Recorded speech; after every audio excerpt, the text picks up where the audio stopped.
É isso aí, mais um bate-papo Unheavy no ar, como você sabe, toda semana trazendo episódios novos, falando desse mercado que movimenta milhões todos os anos, não só na nossa cidade, mas no Brasil inteiro, que é o mercado de carros seminovos. E hoje nós vamos contar uma história de uma das lojas que mais cresce aqui na nossa cidade, que é a Única Seminovos. Estamos aqui com o Paulo Viana. Paulo, tudo bem? Tudo ótimo, vamos embora. Paulo, além de ser também proprietário da Única, é diretor da Unheavy, que é a Associação Norte-Rio-Grandense de Revendedores de Veículos. Por isso, o nosso programa aqui se chama Bate-Papo Unheavy. Paulo, antes de a gente entrar na Unheavy, eu queria que você contasse um pouco da sua história na Única Seminovos. Aliás, da sua história pessoal. Como é que você entrou nesse mercado? Seu pai tem a loja, sua mãe? Porque a gente sabe que muitas vezes é uma coisa de família, né? O pai tem uma loja, o tio tem uma loja, o cara vai entrando ali e acaba entrando. Parece que você tem uma história diferente, não é isso? Bem diferente aí. Não tem ninguém da minha família que seja ligada com loja de carros. E a minha história começa junto com a história do Show Automall. Na época, eu trabalhava na Work Informática. Era uma loja de venda, eu era vendedor lá de peças de informática. Você trabalhava, o seu ramo era informática? Eu estudava, eu sabia formatar computador e terminei vendendo peça de computador porque uma coisa vai levando a outra. Vai levando a outra. E aí, a esposa do administrador do shopping, que estava em construção, foi comprar os computadores do shopping. E aí eu fiz a venda para ela, na época. Isso acho que foi em 2008. E aí ela gostou do meu atendimento, me chamou para ir trabalhar lá no shopping, eu chamo de bus boy, porque eu era motoboy lá, só que eu não sabia andar de moto. Então eu fazia os pagamentos do shopping, eu ia no banco de ônibus e fazia um trabalho lá dentro do shopping. E aí eu fiquei no shopping nessa função, fui para gerente, fui para administrador, saí do shopping em 2011 ou 2010 e fui para operador financeiro do Itaú, fazer a parte de financiamento. E o curioso é que quando eu fui lá para o shopping, minha mãe disse, eu lembro como se fosse hoje, ela disse, meu filho, não vá para esse negócio de carro não, porque esse negócio não tem futuro não, só tem bandido. E aí, né, fui para a financeira, saí da financeira. Mas também trabalhando com financiamento de veículos. Eu atendi as lojas. Já começou entrando no ramo. Exatamente. Tudo... Eu já estava lá dentro do shopping, já conhecia muito lojista, e aí então, gerente do Itaú me chamou para trabalhar com ele. E eu fiquei atendendo o Parnamirim e o interior. Quando eu saí do Itaú, eu fui para a minha área, eu sou formado em TI. Fui trabalhar na minha área, passei aí uns 4, 5 anos trabalhando na área de TI. E aí recebi um convite de volta dos donos do shopping. Eles estavam precisando que eu fizesse um trabalho temporário lá no shopping, coisa de 3 meses. O shopping não estava muito bem, só tinha 3 lojas na época. E era basicamente encerrar lá as atividades do shopping. E aí eu fui lá fazendo esse trabalho temporário. Eu ia antes do meu... Já sempre foi naquele local? Sempre foi naquele local. Então você imagina um shopping daquele tamanho com 3 lojas, quer dizer, estava num momento difícil mesmo. Estava num momento difícil. E aí a gente conseguiu retomar o shopping, tanto que nessa época eu trabalhava com TI em outro canto, e aí eu saí do meu emprego e fui lá para o shopping, e aí o shopping começou a reviver e povoar, e aí é onde começa a história da loja. A loja era mais um cliente do shopping. Inicialmente nós éramos uma franquia da Unidas. E você até então foi para trabalhar na administração do shopping, é isso? Na administração do shopping. E aí você falou, vou abrir uma loja para mim. Não, também ainda não. Eu fui para a administração, tomando conta do shopping, e a gente tinha esse novo inquilino, que era a Unidas, que ia se instalar lá no shopping. Durante a negociação deles com os donos do shopping... Unidas é uma marca, para quem não conhece, grande, né? É uma marca nacional, é uma das 3 maiores locadoras do país. E aí, na negociação deles com os donos do shopping, ao invés de ser uma locação, se tornou uma franquia. Para vender os carros deles. Para vender os carros deles. Que é um grande negócio desse mercado de locações, né? Quer dizer, assim como a Localize, todo mundo fala isso, que não é um negócio de locação, é de venda. Eles fazem a locação por um tempo e depois vendem os carros. E você seria o responsável... Aliás, eles queriam montar essa filial lá para vender os carros deles. Exatamente. Depois de 1 ano ou 2 alugando, eles vendem. Exatamente. E aí, foi assim um negócio. Eu já tomava conta do shopping, né, para eles, e aí eu fiquei administrando a loja deles também, durante... Da Unidas. Era uma franquia, e eu tomava conta da loja aqui de Natal. E aí, conversa vai, conversa vem. Mas tudo ainda como funcionário. Como funcionário. Conversa vai, conversa bem. entrei na sociedade com eles ainda da franquia. E aí, no meio da pandemia, a gente teve uma diminuição muito grande de carros e tinha algumas cláusulas contratuais que não permitiam a gente vender carros de outras marcas, só podia ser carro da Unidas, tinha um tamanho de loja, e aí a gente não tinha mais um volume de carros da franquia, diminuiu muito, né, por causa das questões da pandemia. E aí a gente resolveu encerrar a Unidas, o contrato com a franquia. E aí a gente mudou, botou a marca própria da gente, comprou os carros e começou o negócio da loja. Nessa parte eu já era sócio da loja. E aí o negócio a gente foi caminhando, só que eles têm outros negócios, negócios maiores. E aí terminou que hoje eu comprei a parte deles da loja e eu tomo conta da loja, continuo tomando conta do shopping e continuo tocando lá agora a loja sozinho. Mas a operação da loja é sua? A operação da loja é minha. E aí, Paulo, como é que foi essa migração? Eu queria saber esse momento assim de sair do cara que era funcionário do shopping para ser o dono. Mudou muita coisa para você? Mudou, mas eu ainda sou funcionário, né? eu ainda Você faz os dois? Eu faço os dois. Eu estou lá dos dois lados. Muda muita coisa, porque muitas vezes as pessoas pensam, o dono não faz nada, o dono não tem nenhuma preocupação, mas eu tenho uma pessoa que eu gosto muito de conversar com ela, que é Josimara Gama, o nome dela, e ela diz muito, do dia primeiro a gente tá com um boleto do tamanho do mundo para pagar, e a gente todo tem que mês resolver, todo mês. A gente tava até conversando ali, né? Mês passado, por exemplo, de outubro, um mês espetacular, o recorde de venda de vocês. Recorde de venda da loja de toda a história dela. Fundação. Desde o tempo da franquia, de tudo. Aí, mas comece assim. Esse mês já foi. Agora você já tá olhando o próximo, né? Assim, né? Dia porque 31, os boletos são os mesmos, né? Os boletos são os mesmos. Dia 31, zero, começa tudo de novo. Não tem, no comércio você não tem passado, não. Virou o mês, acabou. Vamos de novo, frente. Acelerar de novo. Não pode parar. Paulo, e assim, você está nesse mercado, apesar de estar há poucos anos como dono mesmo, mas você já está há algum tempo nesse mercado de carro. Sim. O que mudou desses últimos anos com o estouro da internet? Que desde que você começou, já existia. Já existia também rede social, mas eu me lembro, porque eu trabalho também com isso, que há uns 10 anos atrás ninguém vendia nada pelo Instagram. Não era coisa, você botava uma foto, usava um filtro, aquela coisa toda. Mas nos últimos 10 anos é uma coisa impressionante. A venda está saindo muito do físico indo para o digital, né? E o mercado de vocês, então, acho que para mim é um dos mercados que mais investe no digital, né? É muito difícil a gente, por exemplo, ir para um determinado ramo onde todo mundo investe no digital. Com carro é diferente. Como é que foi essa migração? Como é que você viu isso? Diego, a migração foi obrigatória. Ainda tem loja hoje que trabalha fora do digital, mas essa loja está fadada a morrer, não tem condições. Hoje em dia o cliente olha uns 10, 15 carros antes de ir na loja. Ele olha em casa. Olha em casa, até porque na palma da mão ele está aqui só no celular, ele vê todos os carros, ele faz um pré-filtro. E geralmente ele visita 1 ou 2 lojas e já compra o carro dele. Então, a presença do digital de loja de carro tem que ser muito forte. E a gente investe muito nisso lá na loja, porque a gente sabe que a maioria dos clientes são do digital. E assim, é curioso, porque você às vezes passa na loja, não tem muito movimento, mas para vocês não adianta, você quer o cara que vá ali para ver o negócio. Né? Eu sempre comento, o produto da gente não é um produto barato, né? É um produto de valor agregado muito alto.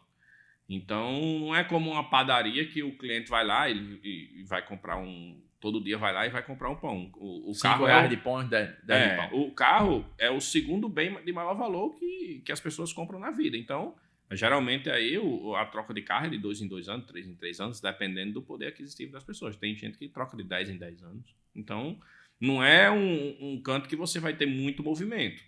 Queria que você voltasse um pouco na história aí, Paulo. Como é que foi esse resgate do shopping? O que você fez, vocês fizeram ali na administração para levantar? Né? No momento que o shopping vivia uma dificuldade, vocês chegaram, e hoje é um sucesso, né? O Show Automall hoje é o principal shopping da cidade, né? Ele tem um conceito diferente, porque em geral as lojas elas ficavam nas ruas, né? Você tinha ali no Alecrim a loja dos carros, né? Você tinha alguma outra espalhada na BR, tinha muita loja concessionária, e de repente chega o conceito do shopping. Então, como é que foi essa coisa do shopping, essa dificuldade de implementação, e hoje chega esse sucesso que é?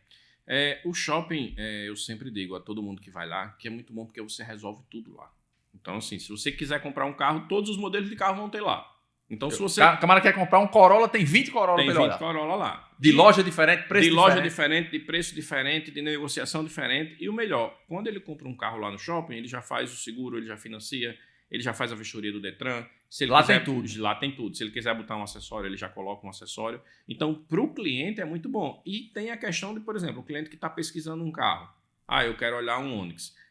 3, 4 Onix, com certeza ele vai ter lá, entendeu? Então ele não precisa ficar, eu vou olhar um Onix aqui na Zona Norte, eu vou olhar um Onix no Alecrim, eu vou olhar um Onix lá em Parnamirim. Ele vai no shopping e resolve tudo de uma vez.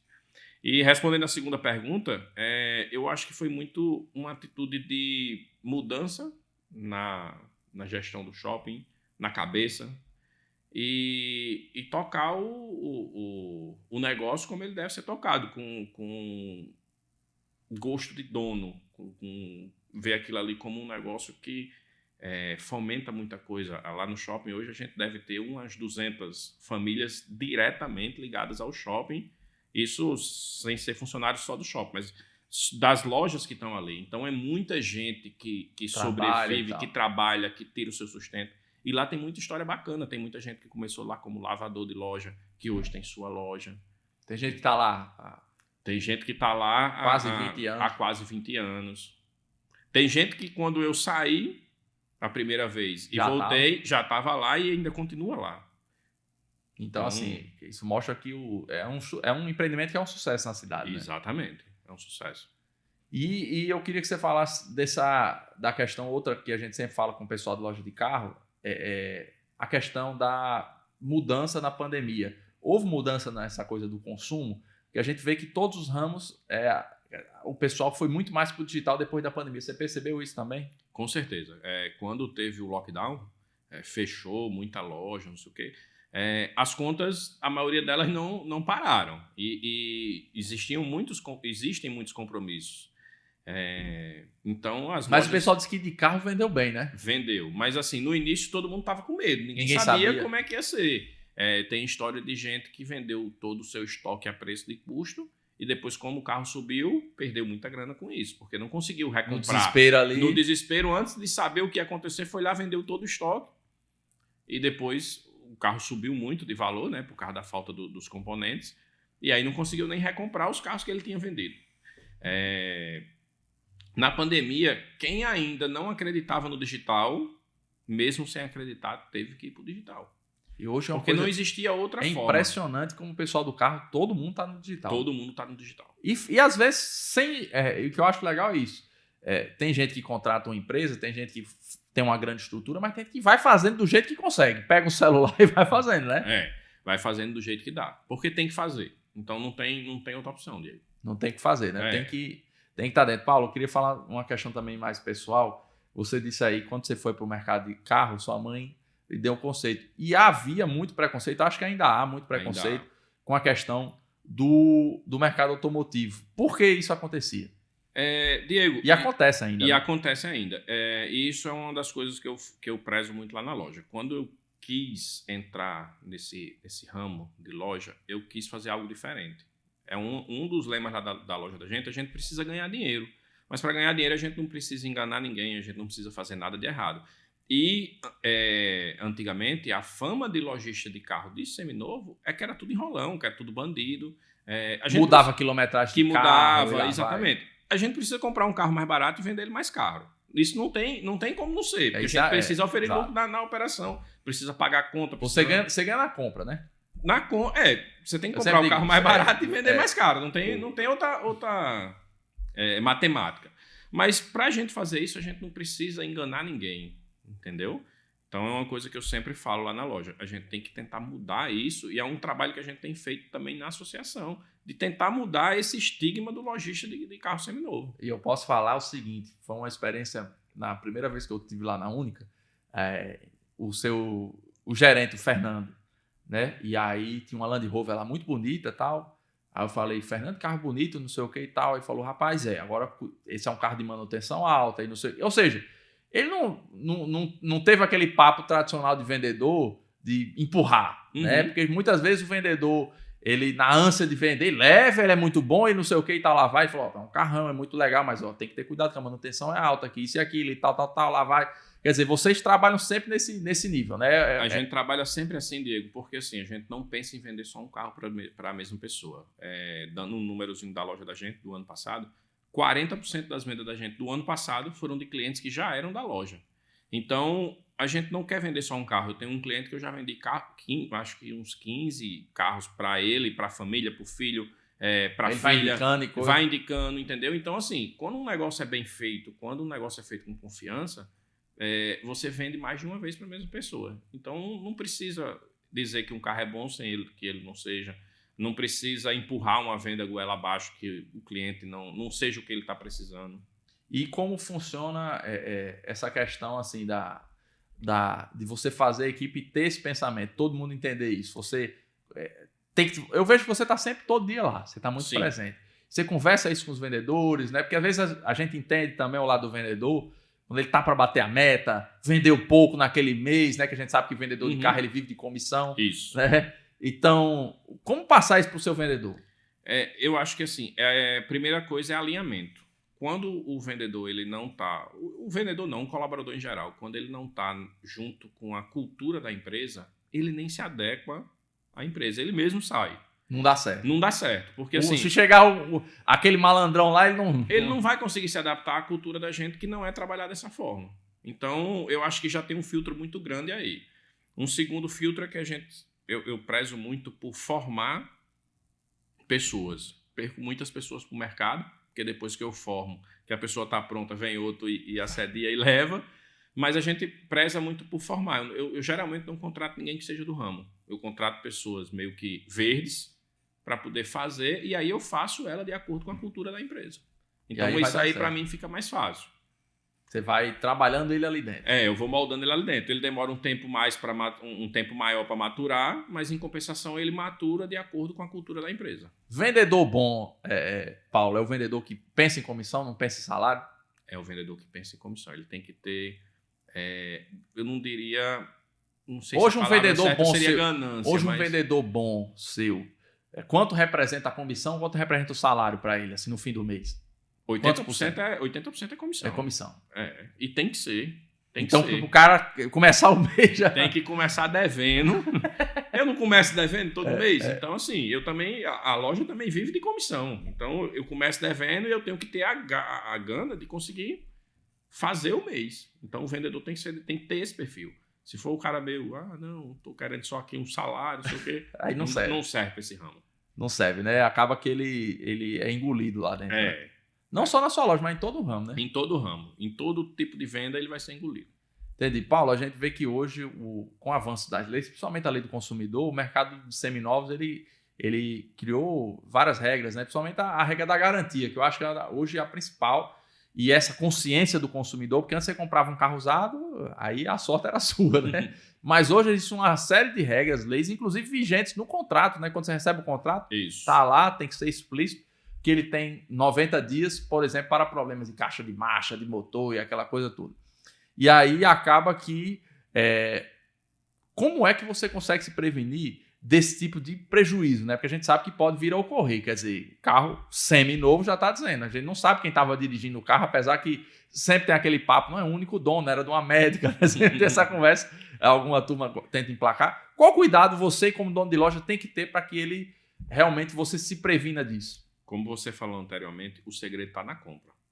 Se eu comprar um carro, às vezes eu prefiro pagar um pouco mais caro nos carros, diminuir a minha margem, mas eu comprar um carro melhor, porque ele não vai dar dor de cabeça. Você já teve prejuizão assim de achar que esse aqui é o carro, comprou e dá problema? Eu tive um carro que eu comprei, eu gastei 30% do valor do carro nele, tentando reparar, e depois eu repassei para outra loja, outra pessoa que é do ramo também, porque eu não tinha confiança em botar o carro no salão. Se você tinha receio de vender, ele dá um problema na mão de alguém. Então eu preferi ter mais, aí eu ainda perdi mais 30% do carro, ou seja, eu perdi 60% do valor do carro, mas foi melhor do que botar o carro na loja e terminar correndo o risco de ter um problema com o cliente. Porque a reputação, não tinha, né? Tem a questão da reputação, eu não tinha confiança no carro, minha equipe não tinha confiança no carro. E como é que você faz hoje, Paulo? O crivo ele é muito grande na entrada do carro. Tem gente que diz assim, eu compro o carro com X anos, X quilometragem, você tem isso também? Não, X ano eu evito comprar carro muito antigo. Prefiro comprar carro aí de 2013 para cima, 2014. Em torno de 10 anos, 10 anos no máximo. E eu já gosto de puxar eles bem mais para cima. Hoje eu acho que a minha média de estoque ela tá 2018 acima, toda. Só se aparecer aquela joia, né? Que vez ou outra aparece mais. Em geral, você tenta manter esse tempo. Eu tento manter um estoque mais novo porque é uma probabilidade. O risco diminui. Porque é uma máquina que vai quebrar. Mas o risco diminui. Todos os carros a gente faz laudo cautelar quando ele chega na loja. A gente prefere comprar de concessionária que também já tem laudo cautelar. Então, o crivo da gente é bem na entrada. E quando a gente compra um carro, a gente tem um processo de preparação que ele avalia mais de 200 itens no carro. Então, antes dele ir para o salão, ele foi vistoriado, lógico, tem peça que a gente não consegue saber se vai quebrar. Esse é o tema que todo mundo fala, o carro está em preparação. Para quem não é do ramo, que danado é carro em preparação? Vamos lá. Um carro, quando a gente recebe de um cliente, um seminovo, ele precisa ser lavado, ele precisa ser higienizado, ele precisa ser verificado itens de desgaste natural, como suspensão, pneu, óleo, toda aquela coisa. Geralmente tem um arranhão num para-choque, um arranhão em outro canto, ele precisa ser repintado, precisa ser embelezado. Você vai embelezar o carro. Embelezar o carro. Não só por fora, mas por dentro também. Por dentro também, porque assim, loja de carro, eu acho que como uma seguradora, o segredo do negócio da gente está na sinistrabilidade. Se a gente tiver muito problema com o carro, a gente vai ter um risco de imagem muito grande. E a gente vai ter muito prejuízo com o retorno de carro, com o cliente insatisfeito, com oficina, com pós-venda. Você faz esse cálculo, Paulo, mais ou menos assim, eu vou vender X carros, um pode dar problema que não vai diminuir. Vocês têm mais ou menos essa... Não, eu não faço mais ou menos esse cálculo, mas de cabeça aqui, Diego, eu acho que a gente deve ter aí um retorno de, acho que abaixo de 10% do que a gente vende e volta com algum problema. Então não é uma coisa que seja... Justamente por conta desse trabalho que vocês fazem antes de colocar no salão. Exatamente. Agora sim, lógico, tem clientes. E às vezes tem um cliente que tem mais besteira com o carro, que é aquele cliente que reclama de tudo. Não tá um barulhinho aqui. Que tem. Mas não é o comum, não. E tem, lógico, tem o carro que vai bater o motor. Acontece. Eu me lembro aquele Fred que jogou no Fluminense Seleção, assim que saiu dessas BMW X6, X5 e tal, ele comprou a última que tinha. Na época, um carro de 1 milhão, carrão, aquela coisa. E a primeira semana o carro deu problema. Quer dizer, o cara comprando um carro de altíssimo luxo, na época um dos mais caros que vendia no Brasil, e o carro deu problema. Pois é, carro zero dá problema. Imagine um carro que tem aí 5, 6 anos de uso. Ele pode dar problema. O papel da loja é tentar diminuir a chance disso acontecer. E aí esse crivo está muito na compra. E ainda tem muita gente tentando, Paulo. A gente sabe, hoje, infelizmente, com a internet, tem muita gente dando golpe. Né? O camarada anuncia um carro e aquela coisa... Isso acontece muito. Quais cuidados o cliente deve ter na hora de comprar um carro? Eu sempre digo até assim para pessoas que me procuram para comprar um carro, não, mas aí a loja paga muito baixo, não sei o que. Aí diz assim, vou vender em particular no LX. E às vezes até volta dizendo, rapaz, me ajude, aconteceu um problema, eu vendi o carro, o cara não transferiu, não sei o que, não me pagou. E é isso que tá... o risco, né? O risco, né? Às vezes você tá ali... Que ele vai ganhar mais, porque como você falou...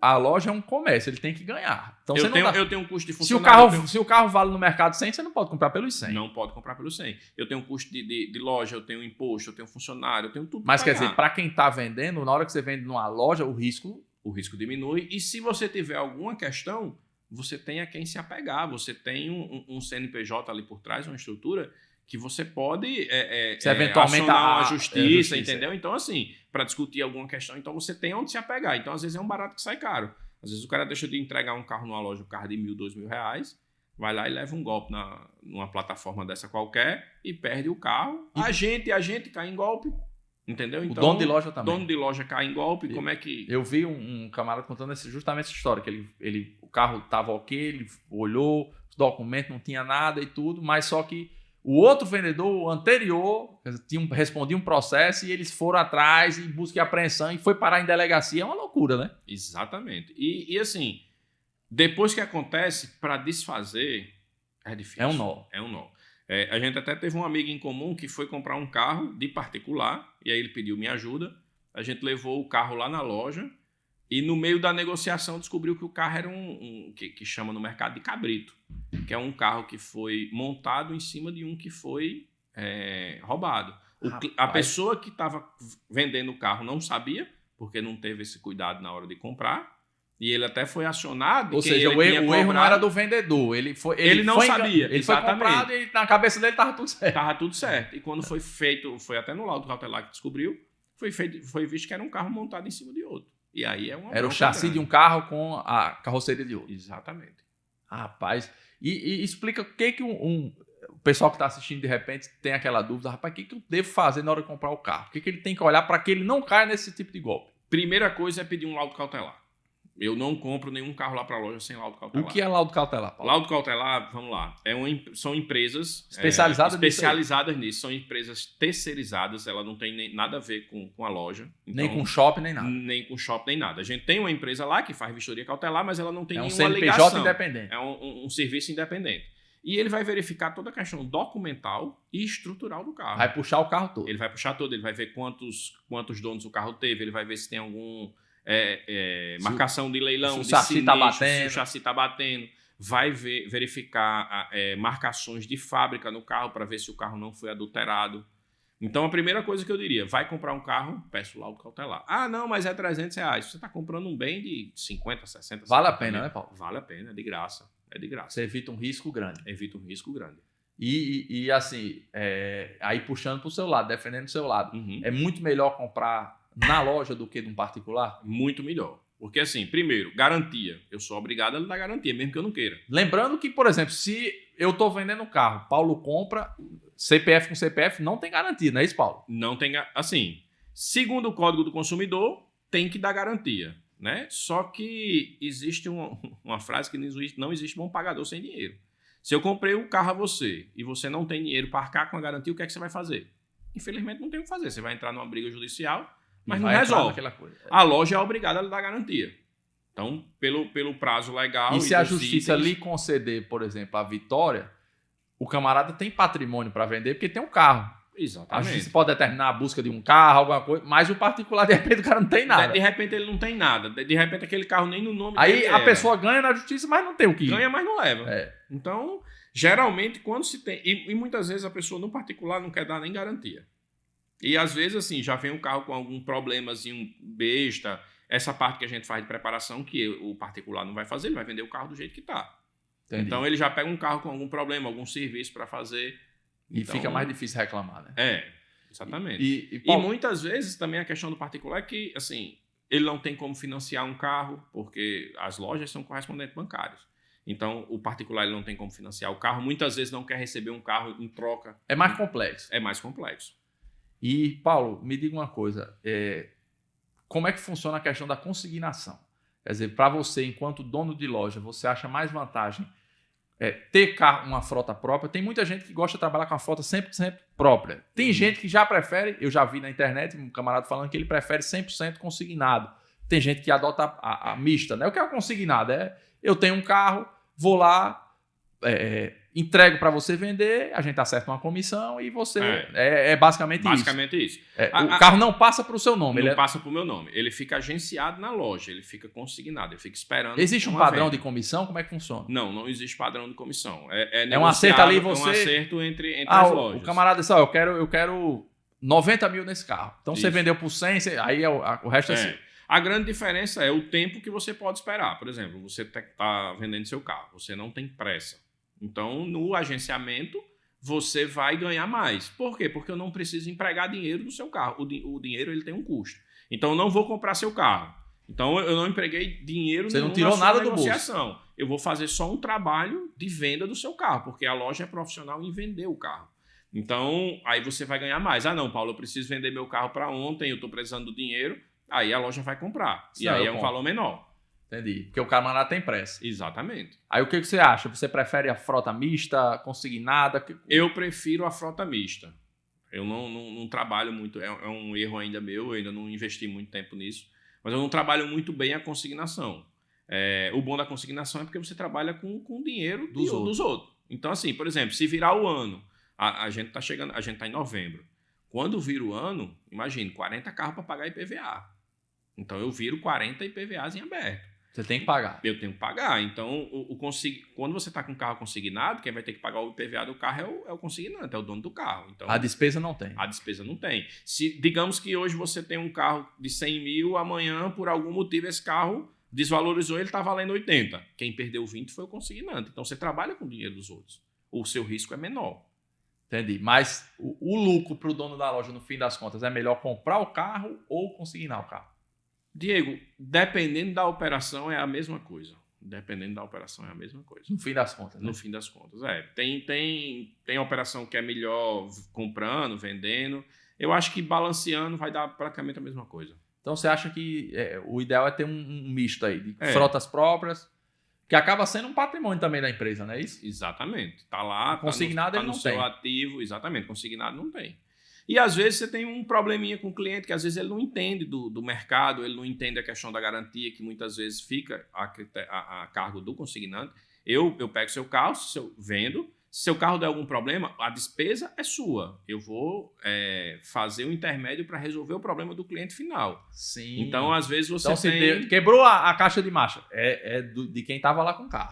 Exatamente. Não é da loja. Não é da loja. Até porque o contrato vai passar do nome de um para o outro. Exatamente. Ah, entendi. Então, assim, tem questões que às vezes você termina que o cliente não entende. Então, às vezes é até melhor comprar já o carro e resolver a vida do cliente do que a consignação.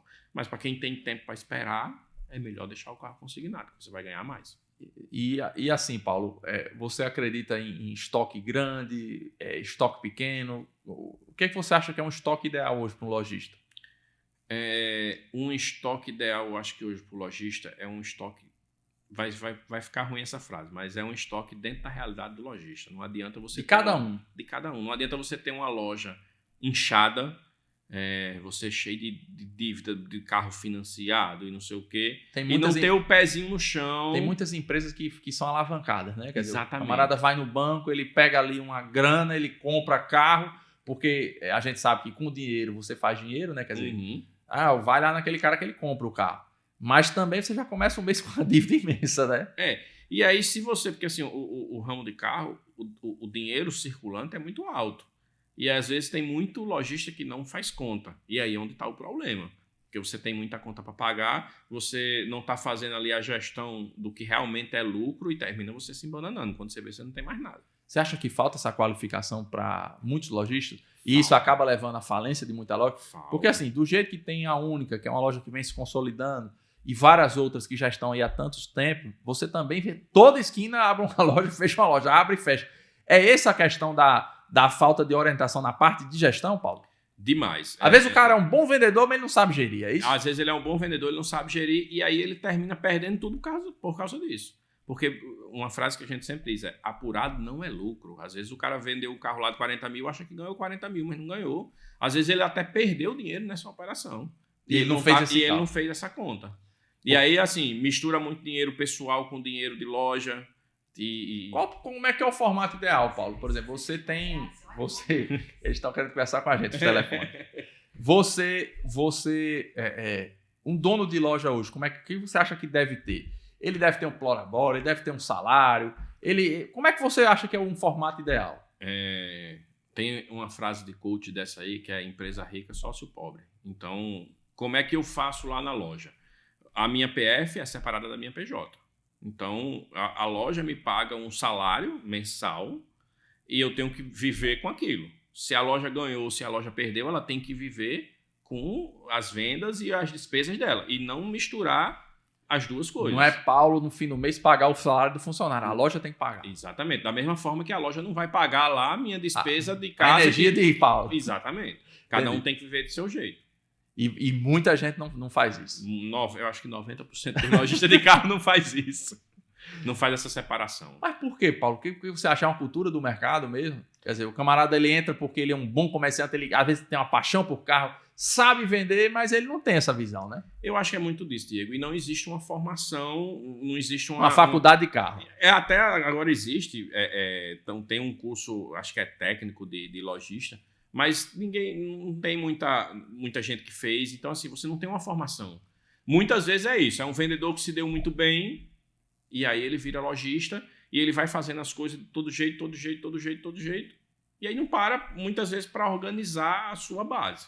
E às vezes você vê um lojista inchado, ele acha que ele está ganhando dinheiro, na verdade ele está perdendo, porque não está fazendo conta. E aí que surge a Heavy, Paulo, você é diretor da Heavy, um dos fundadores da associação, que tem como foco justamente, eu imagino que um dos focos principais é essa educação do lojista, né? Para que o associado ele comece a ver isso como um negócio, né? Não apenas como uma coisa que ele conhece, que ele entende, mas ele não tem o conhecimento técnico, né? Exatamente. Um dos pilares da associação é exatamente a educação. A gente precisa educar. O conhecimento, ele liberta. Então, a gente precisa melhorar o nível de educação, o nível de conhecimento. A gente tem buscado muito trazer eventos aqui para a cidade de informação, de conhecimento para o lojista, para ele ver coisa de gestão. Vocês oferecem lá assessoria jurídica, quer dizer, toda essa coisa que de repente o camarada acha que é besteira, mas que precisa. Exatamente. Às vezes a loja não tem um contrato, faz ali um recibo no papel. Então a gente pegou a associação, a advogada da gente fez um modelo de contrato para todas as lojas, para quem não tem nada a usar. Então muitas vezes o cara não tem nada. Ele tem ali o estoque, ele vai vendendo, é como você disse, ele vai vendendo, vai botando dinheiro para dentro, vai comprando mais e não vê nada. Então, Paulo, eu vejo que você é um cara, pela associação e por você mesmo, gosta muito de participar de eventos, grupos de mentorias e coisa e tal. O que isso ajudou você no seu negócio? Como eu disse, conhecimento liberta. Então, eu acho que você fica um pouco à frente dos outros quando você busca conhecer mais, entender mais. Aprender o que tá dando certo lá fora, dá para adaptar aqui? Com certeza, com certeza.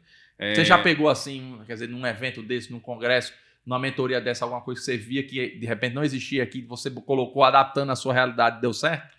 Sempre, Diego. Às vezes, até o próprio sistema que eu uso hoje, o Auto Certo, eu não conhecia. Então, foi numa feira dessa, eu conheci, conversei com o pessoal, vi o sistema e hoje eu uso lá na loja. E para você está dando certo? Hoje está dando certo. Então, você tem que pegar, você tem que aprender com quem está dando certo. Tem gente que já pagou essa matéria, então se você puder pegar esse atalho, é muito melhor. Então, assim, vale muito a pena para o associado, de fato, quem não está associado entrar na Heavy, porque assim, a gente observa que somente com, por exemplo, um auxílio jurídico ele já pagou mensalidade, já vale a pena, não é isso? Já valeu a pena. Fora os eventos e tudo que tá... Fora todos os eventos, fora toda essa parte de logística, fora as brigas que a gente tem para tentar melhorar as coisas para o nosso ramo. Então, com certeza vale. Paulo, a Heavy está entrando num novo momento de que vocês vão começar a também, né, buscar negociações que favoreçam. Quer dizer, é aquela matemática simples. Você, enquanto lojista, compra X pneus, por exemplo, que compra um carro, quer trocar, às vezes, precisando tocar ali 2, 3, né? Enfim. E aí, nessa, como você chama, preparação do carro, você acaba comprando, vamos supor, 10 pneus por mês. Mas vocês juntos, quer dizer, conseguem, de repente, uma negociação. Para comprar carro também é a mesma coisa. Enfim. Exatamente. Vocês vão entrar nessa nova fase agora? Vamos. A gente tá organizando algumas coisas, porque nós hoje temos mais de 60 lojas já na associação. Ou seja, tem um poder de compra. Tem um poder de compra. Então, a gente já tem um clube de benefícios, digamos assim, que a gente tem negociações diferentes com vistoria, com placa, com grupo OLX. Isso diminui muito para o lojista, Paulo? A conta lá no fim do mês, né? Diminui. A associação... Essa conta que você falou que no dia primeiro... essa conta que você fala no dia primeiro, você olha lá para o fim do mês, quer dizer, com essas coisinhas aí você vai... Quando você soma isso no final do mês, dá muito. Quando você soma isso no final do ano... No ano vezes 12, né? É muito bom. Muito bom, de verdade. Paulo, como é que você, quando a gente se conheceu, eu lembro que você falou o seguinte, que você queria mudar muito também essa questão do preconceito contra o pessoal do ramo de carro. Isso. E eu vejo que você defende muito essa bandeira. Você, onde vai com a camisa da loja, você gosta de dizer que você vende carro, Você acha que existe esse movimento para que vocês profissionalizem esse setor e, assim, as pessoas não tenham vergonha de dizer que vendem carro? Diego, a gente tem trabalhado muito isso. Inclusive, na inauguração da Heavy, a gente até passou um vídeo lá de um humorista que ele ganhou notoriedade no Brasil, fazendo uma sátira com a venda de carro, enrolando as pessoas. Mas, assim, em muitos cantos a gente tinha vergonha de dizer que tinha loja de carro, porque loja de carro é só enrolão. Então, hoje não. Hoje a gente tem orgulho do que a gente faz, porque a gente está tentando desmistificar isso. E trabalhando direitinho dá certo. Mostrando para as pessoas que, de fato, hoje é um negócio profissional, né? Exatamente. Porque o cara que tem um mercadinho, ele é um empresário, e o cara que tem uma loja de carro, ele é um bandido. Não faz sentido. E essa turma ela vai sendo expulsa do mercado. Vai sendo expulsa do mercado porque não tem mais espaço para isso. Não tem. Quer dizer, você acha que o consumidor está mais exigente? Tá, porque ele está pesquisando muito, ele tem muita oferta. Me diga, por que você vai comprar numa loja que você não confia, se você tem aqui uma indicação de uma loja que tem várias avaliações no Google, que tem uma história, que já tem mais de 10 anos de mercado? Não faz sentido. Paulo, eu queria que você falasse o seu sentimento pessoal. Você acha que valeu a pena você ter largado, você era do ramo de informática, né, tecnologia, para entrar nessa coisa de ser dono de loja de carro, dor de cabeça, os boletos, funcionário, aquela coisa. Você acha que no fim das contas valeu a pena? Diego, muitas vezes a gente não sabe o caminho para que o vento vai apontar a gente. E às vezes ele aponta e você vai. Valeu a pena. Você entrou assim? Eu entrei assim. Eu não estudei. Você nunca pensou, você não era menino, vou ter uma loja de carro? Era uma coisa surreal. Como é que eu ia ter uma loja de carro, botar 20, 50 carros numa loja?